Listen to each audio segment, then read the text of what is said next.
I started off doing what I call these banter sessions with a completely separate product. There's a little mapping. Oh, Tristram is the guy who runs the company. Good morning, Tristram. Your ears were burning. Whose? Yours. I was just telling Chris that I started the banter sessions with Parish Online, and here you are. Yeah, good. Hey, Chris. Hiya. Tristram is yet another person who joined the Navy the same day, Chris. So, Goodness. Well, Chris is in I the forest. could change the presentation totally Yes. and show some underwater slides. That'd be a size of Submariner too. Chris is in the Forest of Dean. Yeah. Yes. Yeah. And the leader of the Green Party there is Adrian Birch, who I don't know if you came across him at Dartmouth. No, I don't think I did. But no, he was supplementary to this, so we didn't talk to him anyway. No. But it looks like you've got portals in your house, Chris. Very No, this is just a backdrop. I like the sort of hobbit feel of the circles, and it's good on the eye, isn't it? it's very easy.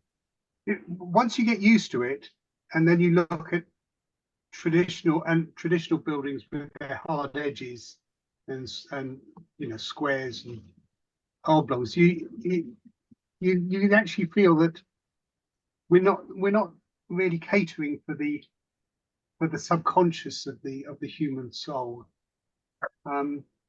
It's all hard edged. Everything you look at is square, and yet in nature it's not. Nothing is square. Yeah, true. Tristan, I also wanted to mention you to Chris because he's very interested in wood and structural uses of wood. Oh, yes. I thought the two of you should get together. Well, I'm no expert, but I did quite a lot of research, and I found some nice documents about why structural timber is so important and the benefits and all that stuff. Well, I've got a slide in the presentation which is about glulam. Oh yeah. And I'll explain it in the presentation. Obviously, it's one example of what we would call true sustainable development, which is what Biosphere Reserves tend to champion. But do you know the Structural Timber Association? That's my main source. They're very good. No, I don't. I spoke to a company I can't remember where they are now, in the Black Country maybe, that were doing this, and I said, look, can it be scaled down to the Forest of Dean? And they said, oh no. And it suddenly occurred to me that they felt that we might be competing with them, but at a local scale. And and there were all sorts of things. I mean, they were importing larch from Sweden, I think, and Norway. Yeah. And because of the vagaries of our economies, it's cheaper to import larch than it is to chop it down literally where you're about to process it. So we've got plenty of larch in the Forest of Dean, but it's more expensive. No, but I think that's true. I think I think it is a real problem that because we got rid of all our sawmills and got rid of the infrastructure. Well, yeah, it's just if you do it on an industrial scale, it is going to be cheaper. That's just a fact of economic life. I know, and yet all local industries suffer, and they go out, don't they? They go into administration because they can't compete. I wonder if that's going to change. I wonder if they're going to make a comeback, everything being sort of scaled down to local community size. But as soon as they put a carbon tax on fossil fuels, presto, absolutely, that's it. We revert back. Yeah. But I think the other issue is I think there's quite a big push not to think about using complete lengths of timber and having larch. You can use anything. You can use dead wood. You can use to make these SIP panels, for instance. You can use pretty well anything. Right. A bit like the supermarkets actually permitting you to buy wonky vegetables. Well, and you only need sort of, I think, 3-inch lengths of timber because they chop it all up and turn it into there's SIPs panels, the structurally insulated panels can use any wood basically. Yeah. So you can take little chips of stuff. Okay. You'll note the slide when it comes up. Okay, yeah, I will. So I'm just going to mute that. So let me just say good afternoon to John and to Stuart. Nice to see you both. Hello. And oh, here comes Mike. Hi. Morning, everybody. Good afternoon. Right.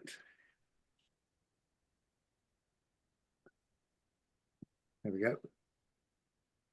Good day, Mike. Do you know Chris in the Forest of Dean? Not that far from you. I don't think we do. And I certainly didn't know you were doing what you were doing, Chris, which is why I've come along to find out what it's like, because I'm sure it's something I could nudge the Brecon Beacons National Park into. Yep. Yep. So, But so it would need a rethink, a paradigm shift on how you manage the land. Instead of grazing it to within an inch of its life, well, it's taking the sheep off and allowing it to be wild. that's what they're actually trying to do. But of course, there's a limit to what they can do, because the farmers have rights to raise sheep all over the place and so on and so forth. And you know, we looked into the cost of buying those rights off every single farmer in the park, and how much that would come to, and how long it would take to be able to get the return on that over a period of maybe 100 years or so. I mean, they've been thinking about all sorts of radical ideas. Well, I just do a quarter of the park and fence it off and see how that works. It's not as easy as that either. I know. It just sounds so simple, doesn't it? Just yeah. Yeah, I know. never as easy. I remember it's communities that have been there for forever. You have to work with them, and you have to get them on board. And Keith, But at the same time, we have a climate and biodiversity crisis on our hands. well, we do, but And if somebody like Keith if we Powell, don't resolve those in a decade, then we we're all lose it all, screwed. don't we? yeah. Yeah. So that is true. But you've got somebody the like last thing I want is for a sheep farmer to say to me, "I'm sorry, you were right," when we're all underwater, or everything's burnt off. Yeah.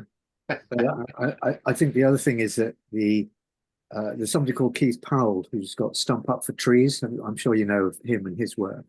And I've been to see him a few times, and he's a 7th generation farmer and a vet, and so he has into those communities. They trust him, and he's been able to get a lot of them to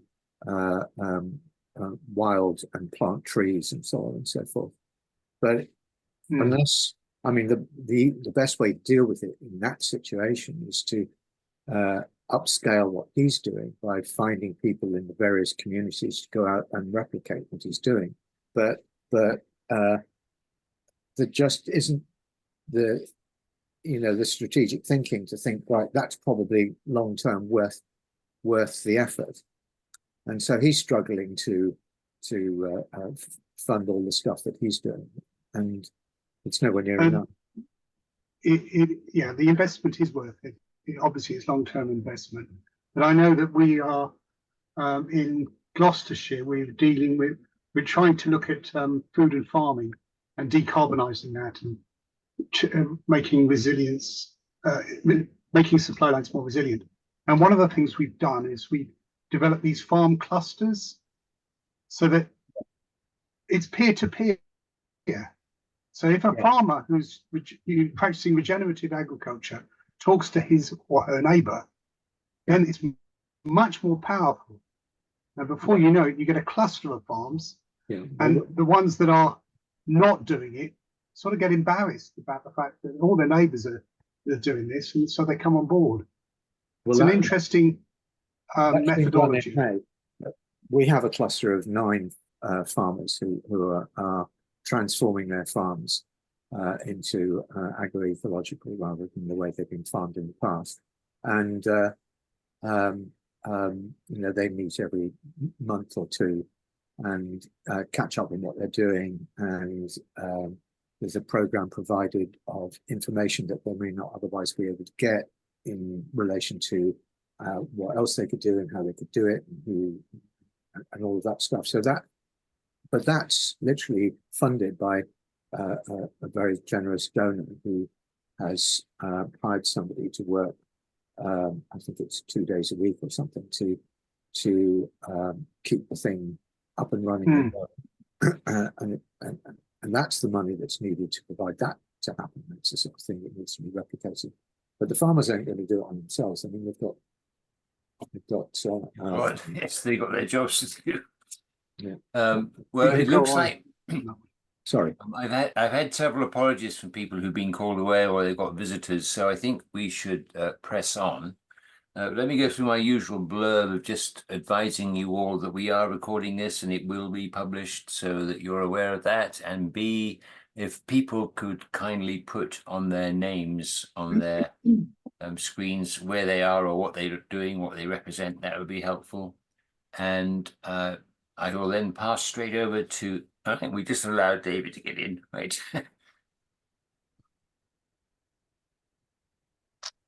What is it with these people in Hampshire, Tristram? Yes. All right. So, Chris, welcome and thank you very much for taking the time to chat to us today. If you'd like to tell us what you're going to talk about and then who you are and why you're going to talk to us, then press ahead. It's all yours, please. Thank you, Graham. Okay, I'm currently a parish, district, and county councillor in the Forest of Dean and in Gloucestershire. I'm also at the district council level. I'm a cabinet member responsible for climate, energy, and biosphere. Now, biosphere is a UNESCO program begun in the early 80s or late 70s, I think, and it's worldwide. And what it tries to do is to reconcile the protection of nature, protection of biodiversity, with its sustainable use. And it mainly works well with indigenous people who are part of the land and the environment that they work and live in. And it tries to consolidate that and learn from that to make that more sustainable. But that's part, I can go into that as part of the presentation. But currently what we're doing is we're looking at whether we can get the Forest of Dean designated as a biosphere reserve. And we've just employed an officer to look into researching that, promoting it, making those connections with stakeholders, and then developing a public consultation. And then finally to impress on councillors that this would be a good thing and see if we can get it passed. And then, of course, we have to apply to DEFRA and the UK Man in the Biosphere Reserve Committee for permission or for the designation. And once we've got the designation, then the work really begins. There are 7 biosphere reserves in the country, and they at various levels, and they are working well. Some of them are, challenging, but the principles are there. So, without further ado, I'll share my screen and go through some pretty slides, which will hopefully inspire you to look at biosphere reserves in a different light. Okay, let's see. Right, I'll begin with this. This is a presentation I give to stakeholders, but also to groups, interested groups, parish councils as well. So we begin with the Earth, which is the ultimate biosphere. It's probably the only biosphere we know, and we're part of it as well. This was taken in the Apollo 8 mission. It's the first time that humans were able to look back on themselves or back on the Earth. And when I show this slide, I tend to get 3 words which come out. 1 is beautiful, 2 is home, and 3 is fragile. And of course, we now know that we are changing the world, and not for the better. So we are back a few years. And it's strange to say this, but I was on the Galapagos Islands naturalist guide.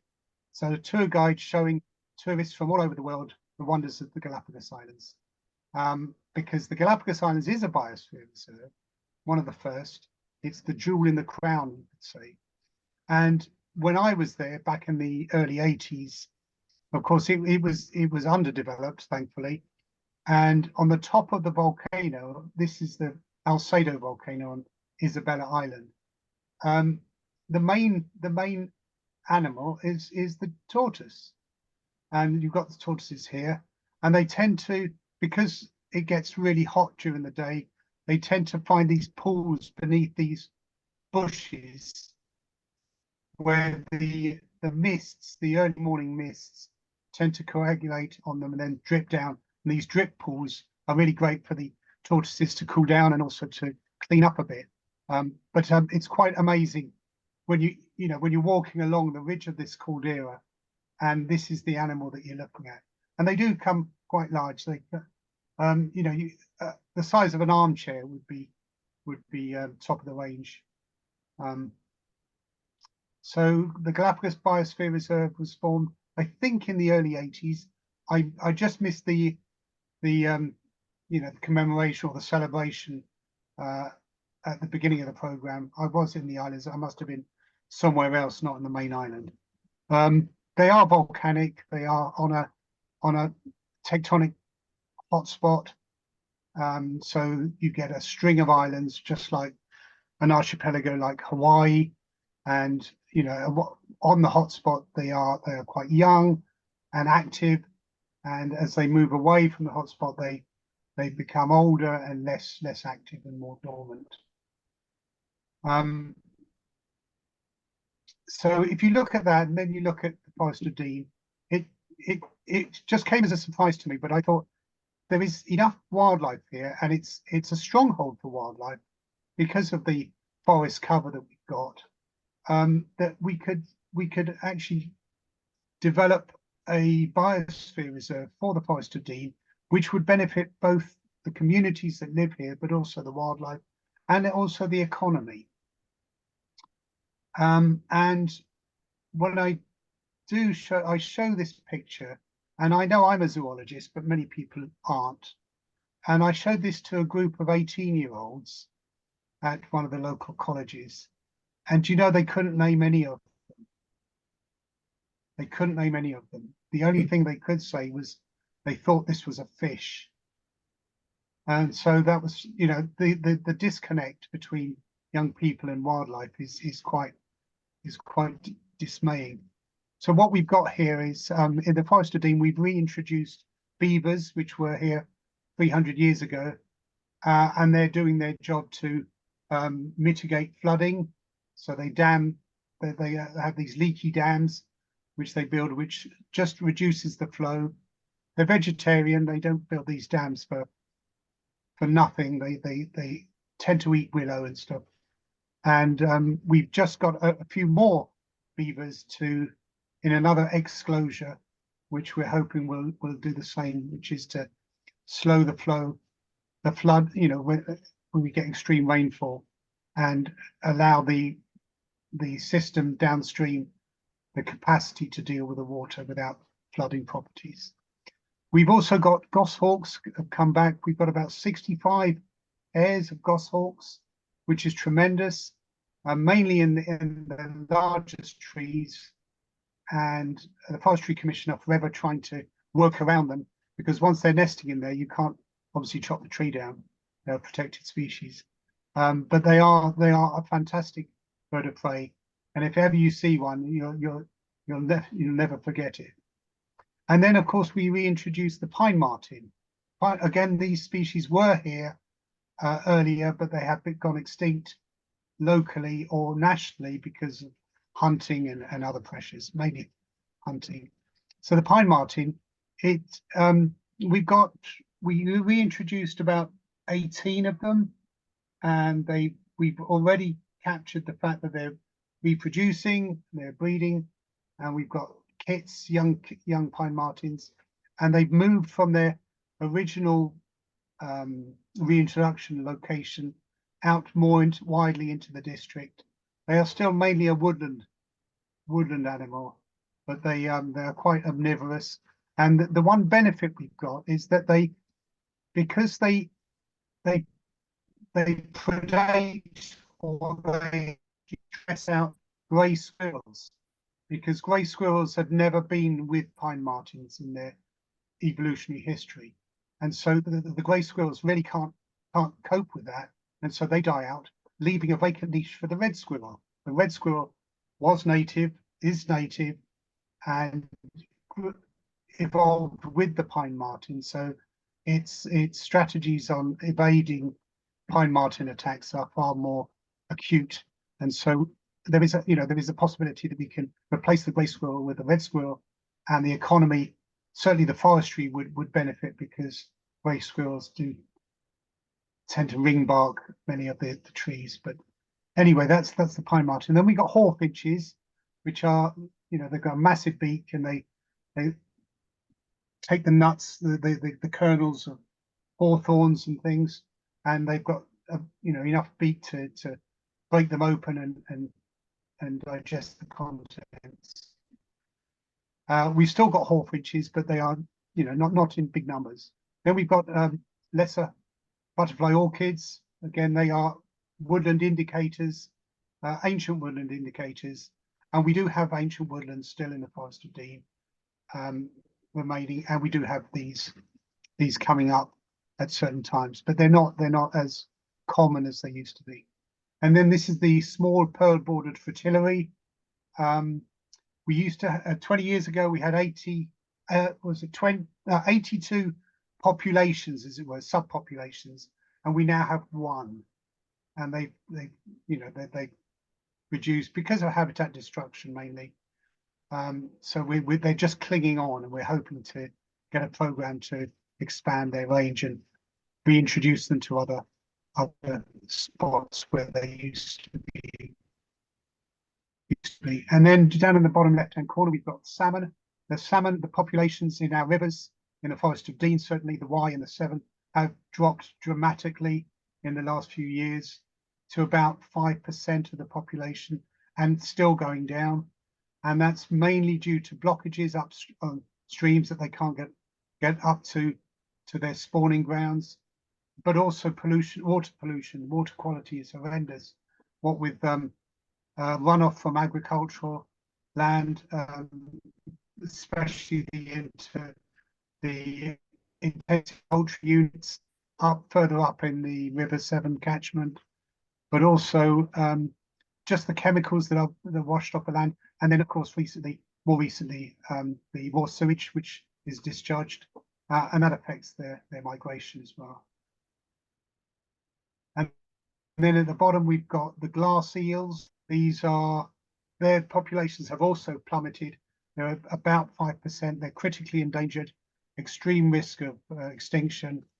But we've still got one of the best strongholds for them in the River Severn estuary, and there's still a limited amount of fishing allowed for consumption. But of course, because of their rarity, the Asian market has put a price on them of about £15,000 per kilo.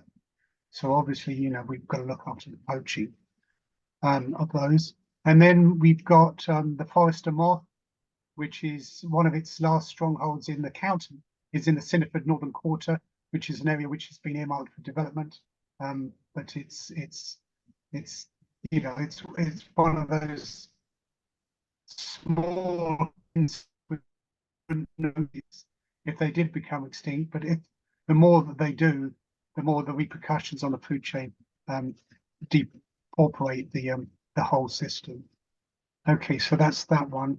And then if I go back to 1972, I don't know how many of you will recall, there was a report called The Limits to Growth, and it just looked at how the fact that the population was growing, the economies were growing, and the use of land and resources was growing, and the exploitation of oil and whatever, and that it couldn't continue in a world of finite resources, and so something had to give. And so they came up with the need to develop sustainably. And so that initiated quite a large program, particularly from UNESCO, to see if we could live sustainably with our natural environment. And the Man in the Biosphere Reserve launched in 1971. Is a world network of biosphere reserves, and they cover internationally designated protected areas. So usually, often some of these areas are unique on the planet.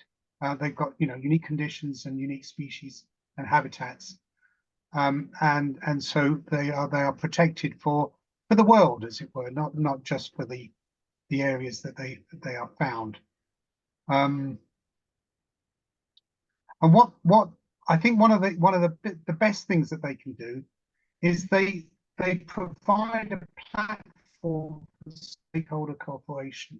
So they get all the groups and the organizations and businesses and the representatives together around a table to work out which programs are most needed and what projects will actually help protect and enhance wildlife, whilst also maintaining cultural integrity and benefiting community and social cohesion and resilience. Because we've got so many projects, so many organizations that develop their own strategies in their own silos, as it were, that often they duplicate work, and it's only and what the Biosphere program provides is an overarching sort of coordinating locus, and so you can get all those people around the table, as they do here, working together on projects using international resources. So, for instance, in the Forest of Dean, we've already started that by bringing in foreign experts from Spain and Italy to look at how we manage the wild boar, which we've got in the forest, of course. And using that international resource has meant that we've been able to dismiss certain things like contraception, but also improve our monitoring and improve the way we deal with them and keep them in check without a natural predator, which they haven't got at the moment. So it's that coordination approach which is really good. Biosphere reserves tend to have, this is very simplistic, but they tend to have a zoning methodology. So the protected zone is the core zone, the core area, which has got those animals which currently we would put into SSSIs, or special areas of conservation, or specially protected areas, or even key wildlife sites or Ramsar sites.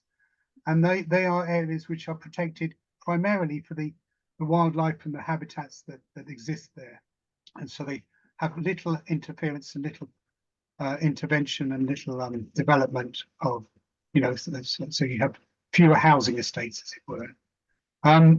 They are then surrounded by what's called a buffer zone or buffer area, which tries to respect the core area, but allows a certain degree of education and some housing and some recreation and some involvement, scientific research, to try to maintain the core area, allow it to expand if possible, but also to interact with the transition zone, which is right surrounding it. So, for instance, for the Forest of Dean, the buffer zones we are considering are the River Severn as a Ramsar site. That would be our eastern, and western buffer would be the Wye Valley, what's called now the National Landscape, was called the Area of Outstanding Natural Beauty, and that functions as a buffer zone because it's protected, but it's also selective on the development that can take place. But it also, has a cultural presence which has developed over years, and so that helps interact between the two. And then finally, you've got the transition zone, which often is where you've got your cities or your towns located, and the idea is that they are greened or made more biodiversity friendly. You can get corridors that go into them and connect them. So nature recovery zones, and they, for instance, the Forest of Dean, they would include certainly Sydney and some parts Newent possibly, but those are the areas. That's the transition zone, which is still a functional zone and still tries to respect the core and the buffer zones as well. And of course, you don't have to have just one. You can have a number of these core zones and mini buffers as well, depending on where the habitats are that you want to protect. Now, it's the biospheres tend to promote resources. So we've got wood pasture. You've got the added benefit that you've got a crop, standing crop, which also enables grazing to take place underneath. You've got the carbon sequestration, you've got the protection from wind and rain, but you've also got an understory which can be converted into meat in this way, or dairy, whatever. So wood pasture is a form of agriculture, agroecology, which used to be prevalent, but now is hopefully coming back. We've also got to build with nature, and so one of the programs that the Gloucestershire Local Nature Partnership has put out is that if you can put your drainage systems and your natural corridors through developments, you can actually hit that's a wrong metaphor, but you can kill two birds with one stone. You know what I mean?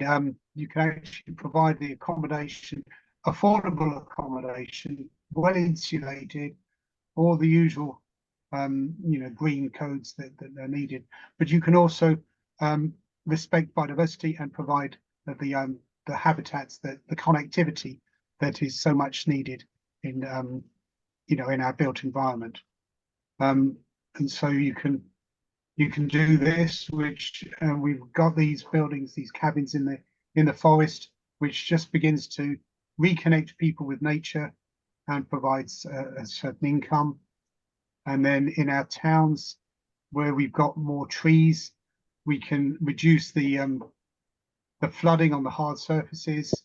We can also provide a sort of a better quality air quality because of the oxygen that the trees produce, the vegetation produces, and it softens the landscape and it contributes to a certain well-being for those that pass through. Biosphere Reserves would absolutely promote market gardening and local gardening, as it says here, to provide space for people to enjoy working together. And this is really important when you have people who are either disabled or need an uplift. Just restoring those relationships that you get, and growing food as well locally.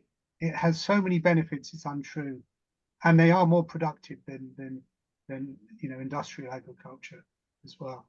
And if we can localize these so that we can get people from all ages and all backgrounds, we could do so well, providing a social uplift and making our communities more resilient. We've got to revive local livelihoods. This is a Bagman's Lane Farm in Ruadine. It concentrates on organic apples. It's got a variety of strains of apples, but it also runs on permaculture principles, which are sustainable, and that's the key. It provides itself as an educational establishment to show other landowners and farmers how you can benefit from permaculture principles. Biospheres can also coordinate natural flood management. Leaky dams inline logging and blocking to hold the flow, the extreme flow back a little bit, and to reduce that flow rate so that the land has the capacity to absorb the rain and prevent it flooding. And these dams, we've got, I think we're running a program with the Gloucestershire local, what was it, the lead local flood authority in Gloucestershire and the Forestry Commission, and I think it's the Seven Rivers Trust and also the Wildlife Trust.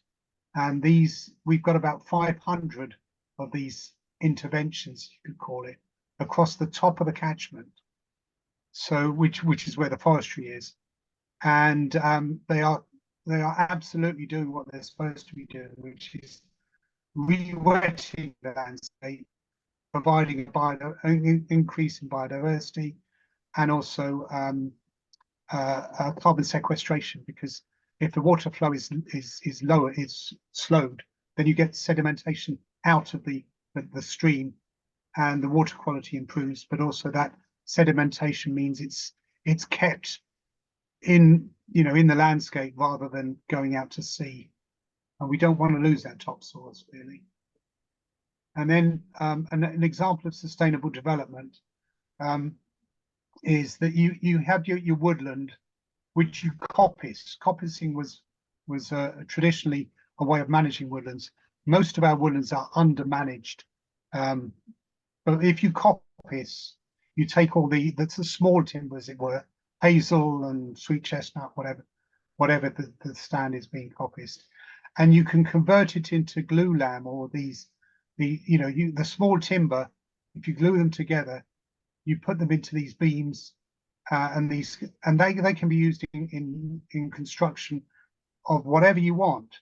And in our Lydney swimming pool over here, we've got those beams.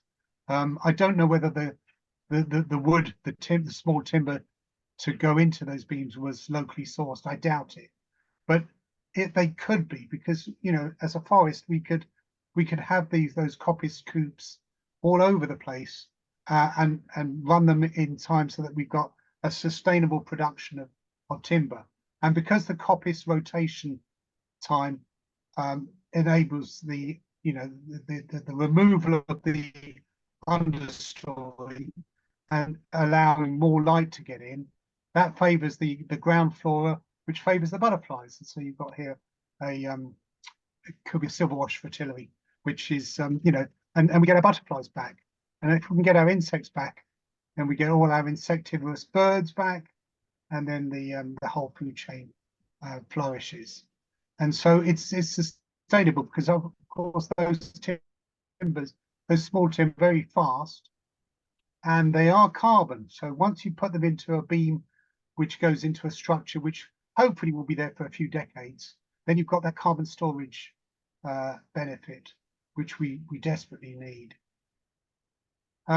We're also looking at the potential of restoring salt marshes to soak up carbon, but also to provide a biodiversity fit. But even more than that, to cope with the fact that we've got rising sea levels, and certainly for the Forest of Dean, we've got a bank on the River Severn which has a high tidal range.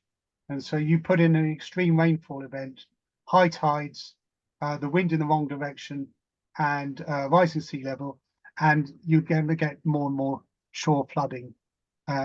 Coastal management teams are aware, and if sea level rise increases, then we need these salt marshes to buffer that, just like the mangroves do in the tropical areas, just to buffer the surge and to store or hold some of the water before it does any damage. We've also got, we want to protect our unique habitats. At the moment, we've got a number of SSSIs in the Forest of Dean. They are rarely visited, and although they're monitored by Natural England, many of them haven't been revisited for a decade or so because of the staffing cuts at Natural England.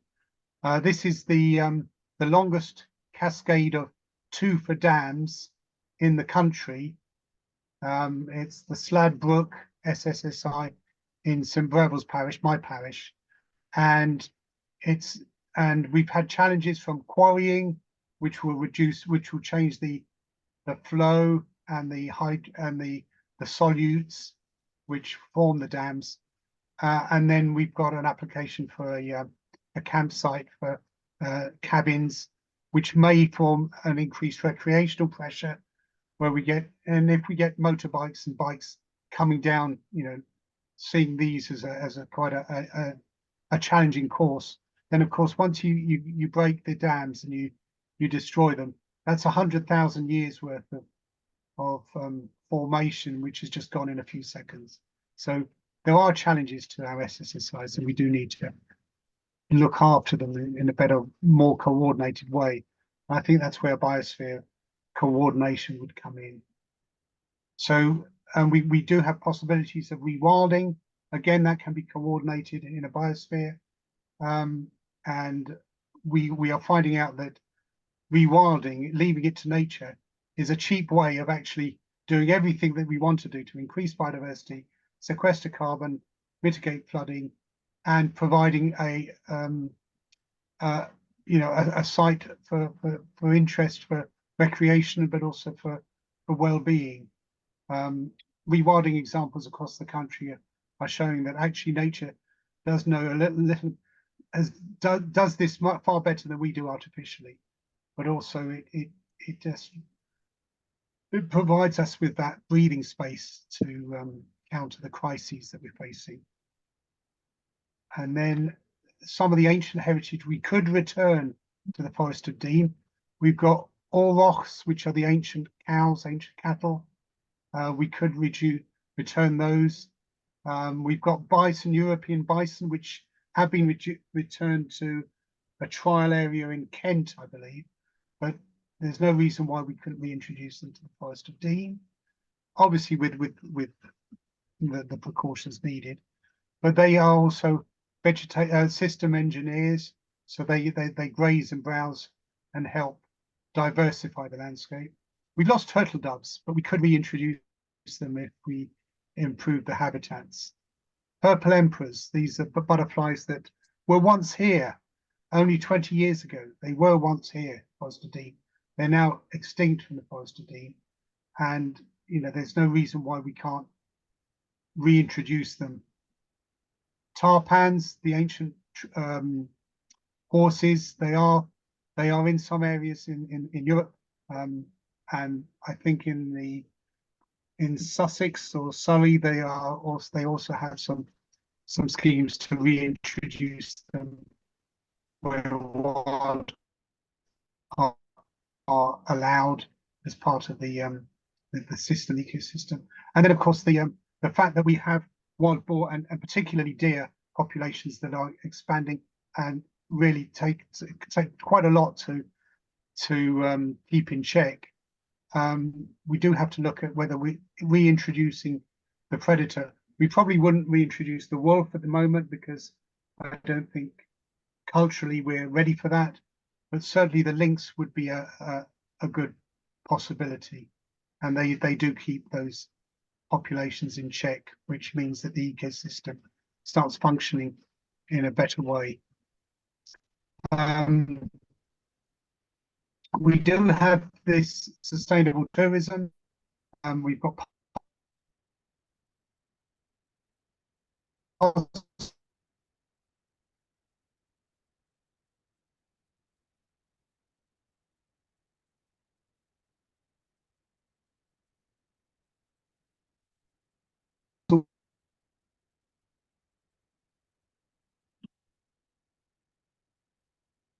wood, which is an award-winning in those. In Forest of Dean, we loves the fact that we are a forest.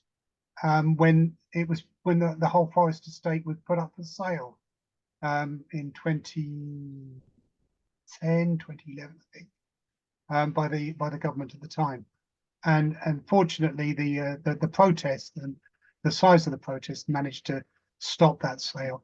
And so we still have our Forest of Dean as part of a public forest estate.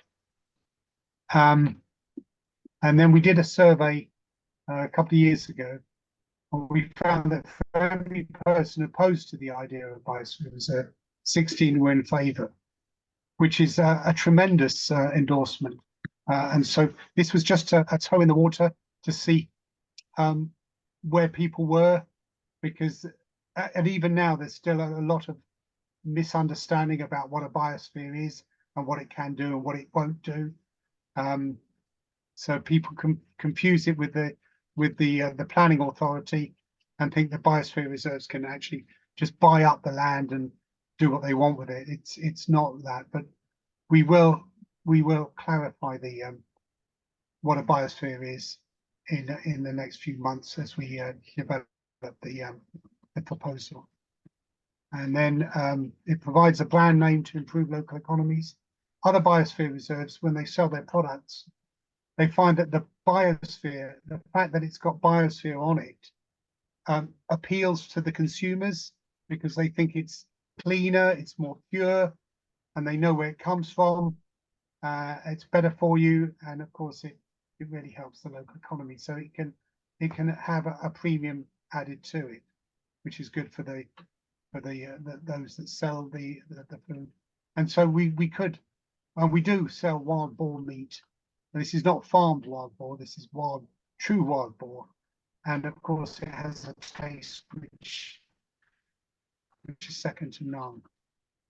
And then biodiversity is a corporate priority. We did get the Office for National Statistics to do a study on the economic benefits or otherwise of a biosphere reserve, and they found that for every £1 you invest in a biosphere reserve, you get about nearly £4 back over time, over 30 years in value, as it were. So economically, it's got its viability and business case already sorted. So it's a good for the economy, and if it's good for the economy, you can get most councillors to go with it. But it's also, as we know now, good for the community and good for the environment. And so ultimately, what we want to do is to leave a legacy for those as yet unborn. And as the Sustainable Development definition, the true definition, suggests, if we can meet our needs without compromising future generations from meeting their own needs in their own time as well. And so that's what we want to do. And I think that's about it. So I'll stop sharing. Thank you so much, John. That was really interesting. You actually disappeared volume-wise on your Puzzlewood slide. So if there's anything that you were saying there that you felt should be repeated, by all means, please do. Okay, the Puzzlewood slide, it was just to show that recreation and tourism can benefit the environment and vice versa, but also that Puzzlewood was the scene of the one of the Star Wars films, and so believe it or not, a natural environment can actually make a lot of money. Yeah, particularly for yes. Particularly if I remember if the Star Wars film. Those natural environments are few and far between.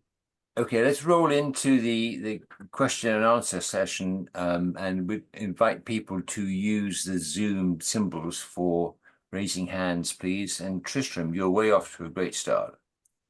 Yeah, Chris, thank you very much. Very interesting. I'm a bit confused though about what actually the process is for getting a biosphere. You're obviously doing a great job with, preserving the Forest of Dean and developing it and doing all those things that you put in your slides already. So what is the process, and what sort of legal protection does being declared a biosphere give you? It's an international accolade, you could call it. It's just it acknowledges that the area is being actively protected by the communities that live there. It works with the local planning authority, local councils, to deliver that protection and that sustainable development and it's in an informative designation.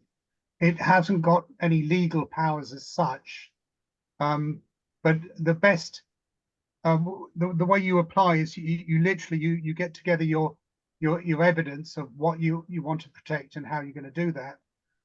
Examples of sustainable development that would, you know, champion the biospheres around the country, but also a management plan on how you hope to restore and protect and enhance as much wildlife as you can, but also reconnecting that relationship between people, humans, and wildlife, which has been lost. Does it give you stronger protection against unwanted development, for instance, or is that just no unwanted development?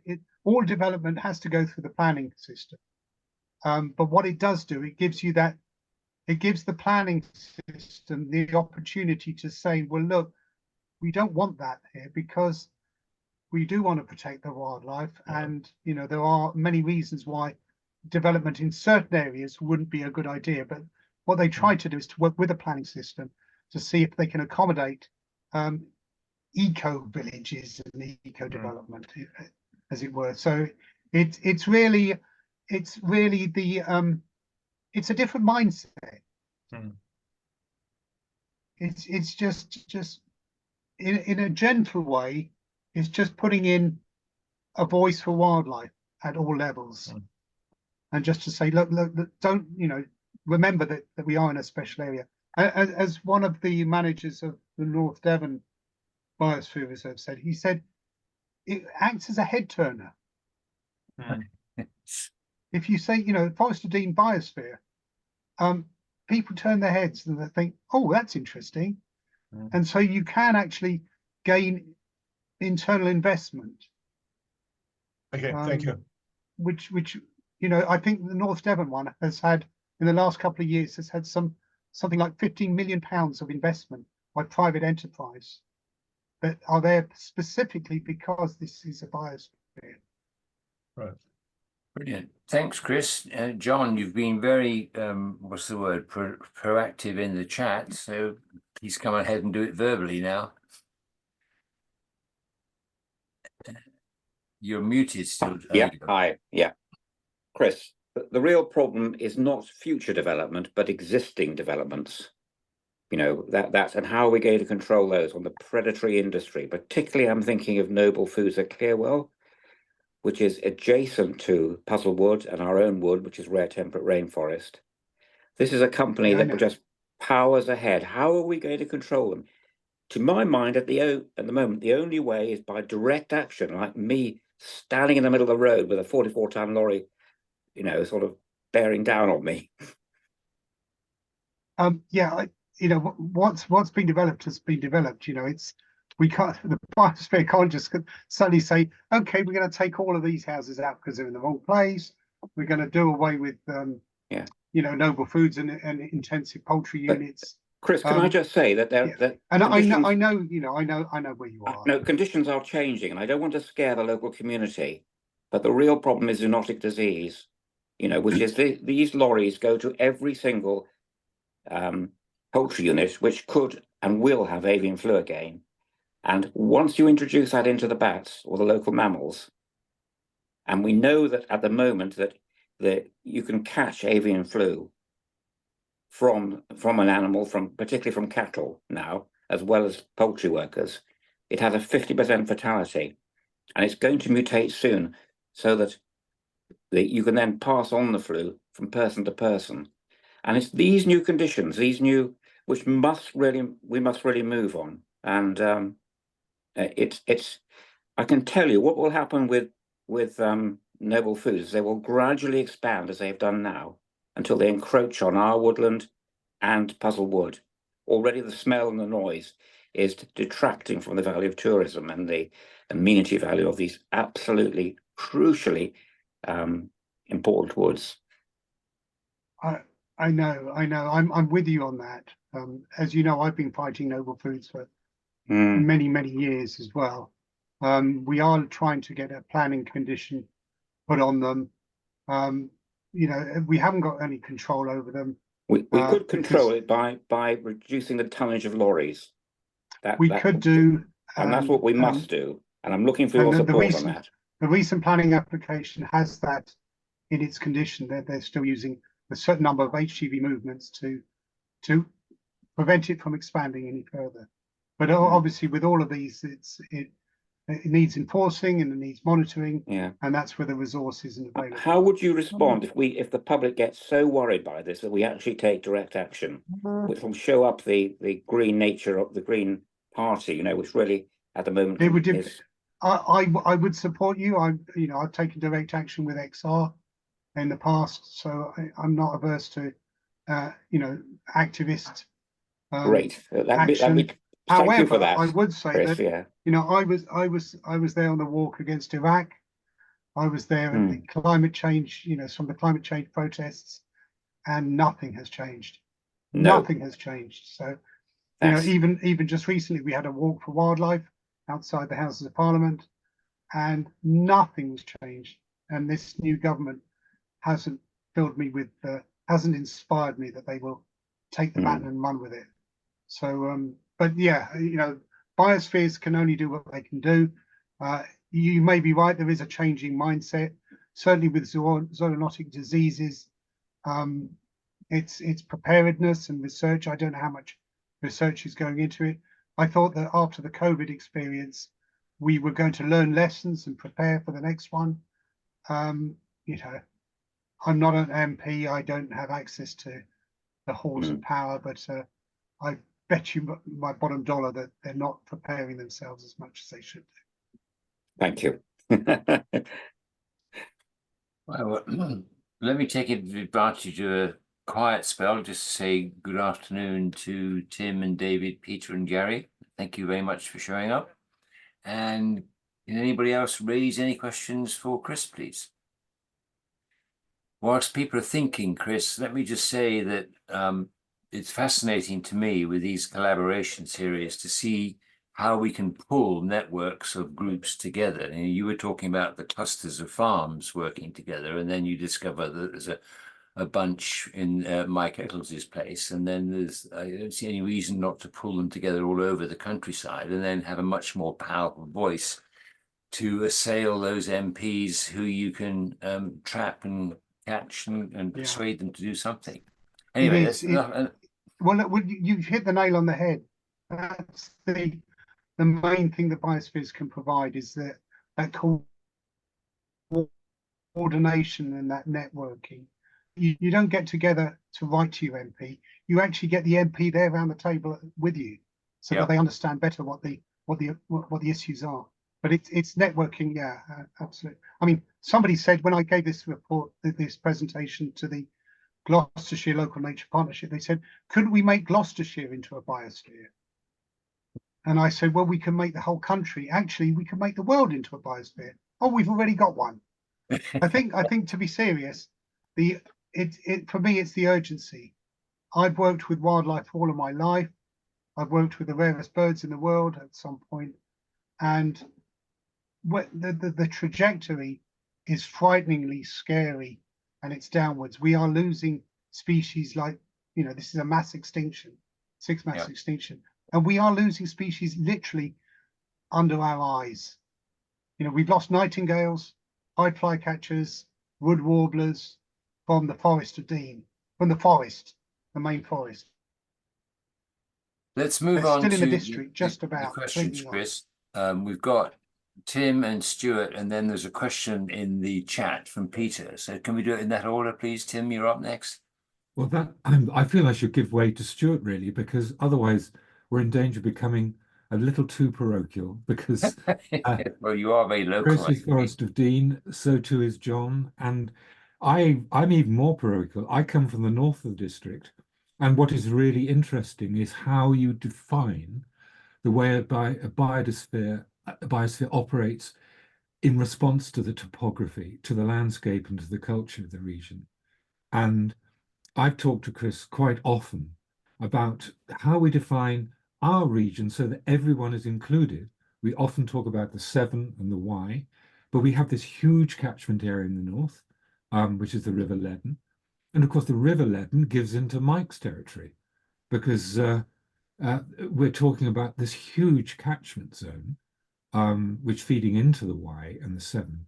And the difficulty is where you stop. So when Chris says, yes, the whole country is, but how we define it, not just in terms of our wildlife, but in terms of the culture of the region as well, and how that fits. And I think it's a really, really interesting conundrum. I think it really helps to define a landscape and the people within it. And it's so important at the moment. I think, as Chris said, it's a platform for stakeholder cooperation. And I think more than anything, that's what we need as well. It's to engage the community in that response. And one of the things I'd just like to raise, forgive me if I'm taking up time here, is the response of those areas outside the core zone, those areas that are in the transition and buffer zones, the anxiety about the way development will shift into their part of the territory, as it were, rather than when it's being held, as it were, clean in the other areas. They feel though, oh, we're going to feel the pressure of housing and industrial development where the other areas weren't. So those are the sorts of impressions that I'm getting of what we're trying to do locally. I wholly support it, but it's not universally supported because of those kind of anxieties. Thank you very much. And If I may Stuart? just respond to that one. Oh. Tim, you're absolutely right. That's the impression that, you know, by saving wildlife in those areas, those core areas and buffer zones, you push development out into the transition zone. Actually, it's the local plan that determines where the development goes, and those areas are already protected, so you wouldn't be developing on them anyway. So there isn't an extra push to put that development into the transition zone. It's with the local plan that people need to take their umbrages to. Stuart. Hi, thanks. A very interesting talk. Just a couple of practical things. You said the forest was up for sale. Who actually owns the forest? It's the government. It's the public forest estate. So locals would say, well, it's our forest. Yes. We just, but it's like the commons as well. You know, it's but in this particular case, it's the Forestry Commission, which is the government agency which manages the forest estate. Who owns the land? Difficult one. Who owns anything? Is the Forestry Commission then allowed to sell? Oh yes, they do. They make about £1.5 to £2 million a year on sale of timber. I mean, they are mainly using wood as a cash crop. You know, the plantations are there in the Forest of Dean. It's not just there for wildlife. It's not. It's very dissimilar to the New Forest. But what the government did at the time is they wanted to cash in on that by selling the forest to outside agencies, outside organisations, even private organisations, so that they could get a return, an immediate cash return, and then those other owners would then be able to run with whatever resource they had, to make as much money as they could on that. So so some of it would have gone to people, organisations like the Woodland Trust. I think they had an element of interest in there, but others would have gone to those commercial developers that want to develop whatever it happens to be, a centre park or whatever. So it was, I think it was about 2010, and Mark Harper was the MP at the time, and he got eggs and stuff thrown at him, and there was quite a big reaction from the local community, who said, this is our forest, and don't you forget that. unfortunately, the government didn't finish what they started. And so the idea was to put in place a sort of not the verderers, but the guardians of the forest, which would protect it in perpetuity for the local, the local people. But that didn't go through. Chris, there's a question from Peter in the chat, which asks you how much the Knepp Estate documentary has been an inspiration to the Forest of Dean Biosphere project. Or whether no link at all, maybe. No, well, I heard about the Knepp Estate about 10 years ago.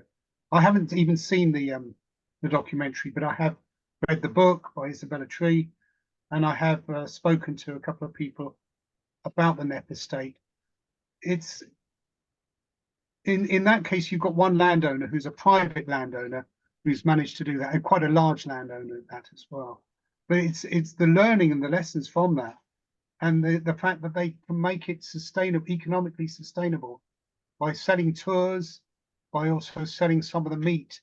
I think one of the most radical ones has been they've got ponies on there, and in order to keep the population in check, they have to cull the ponies, and they could sell them as meat. They do in Europe, it's a bit taboo here in this country, but it's the fact that they are sustainable in all respects that really helped me.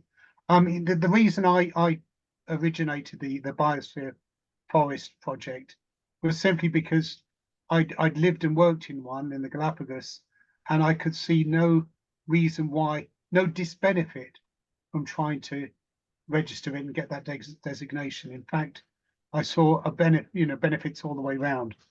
And the Knepp Estate just amplified the possibility. And I have spoken to the Deputy Surveyor, Kevin Stannard, about the possibilities, and I keep on pestering him, but through our conversations, we've managed to get beavers back in, we've managed to get pine martens back in, and I have my finger in those pies as well. And so, the next one I want to get in I've suggested bison, and I'm always keen on looking at whether we can reintroduce the lynx, and I would love that to happen in Scotland as an example, and then see if we could bring those down into the forest. But yeah, rewilding, it just seems to me an obvious way to reduce our footprint on the land and on the environment. Excellent. Well, thank you very much indeed. Is there anyone else who needs us to raise a question? If not, thank you, Chris, very much. It was obviously a presentation that generated plenty of interest, and I love the idea of you finding that investment in a biosphere generates more value for the land in the future than not investing. So great stuff. If I were wise, I could remember what the discussion is next week, but I've forgotten. So, I invite everyone to take a look at the wiki when I put this presentation up on there, and we'll find out what we're doing next week. But for now, thank you all so much for coming. Thank you for your comments. Thank you for inputs. And Chris, thank you for the presentation. More Take than care much. all. Very interesting. Bye-bye. Take care.